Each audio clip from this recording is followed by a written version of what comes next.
El Nino was an equal opportunity weather scourge and destroyer, indiscriminately laying waste on both the south and northern regions and provinces. And the country's corn granary was not spared as the extreme heat and dry spell scorched and parched crops, leaving roughly 1.5 billion pesos in damage in 20 hard-hit towns covering over 31,000 hectares. And with the town in dire need of help, here comes the troops led by the president carrying much-needed aid in cash and in-kind assistance, broken down in this report.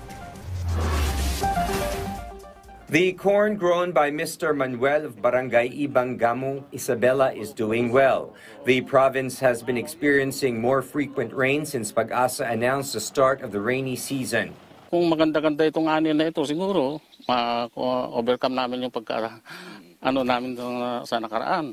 Fortunately, his 1.5-hectare farm is adjacent to the Cagayan River. However, his mountain cornfield dried up from the heat. Isabela is the leading corn producer in the country, amounting for 17% of the national output. It is also the second largest rice producer. However, Mr. Manuel is among the thousands of farmers in Isabela affected by the severe drought in the province. President Ferdinand R. Marcos Jr. personally visited the province of Isabela, bringing combined aid from various government agencies.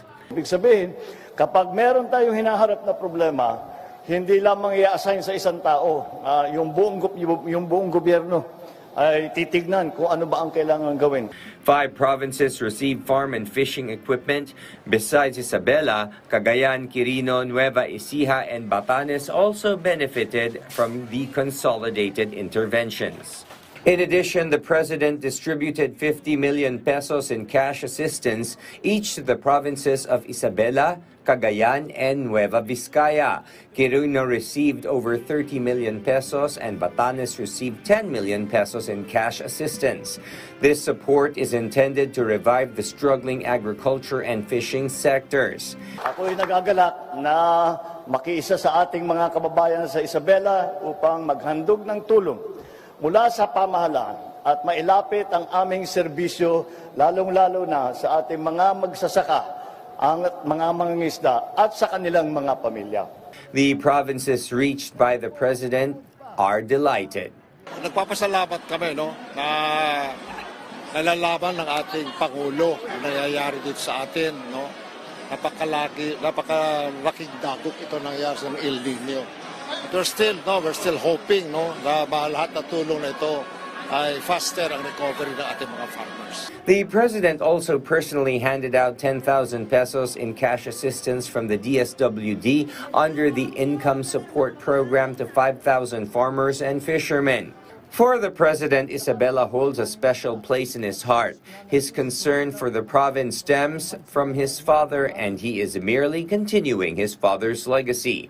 The president's goal is to boost agriculture and elevate the province's economy, a promise anchored on his father's dreams. Wala pong duda, lubos na mahal ng aking ama ang mga taga Isabela at kayo ang kuminsan nauuna pa sa Ilocos Norte.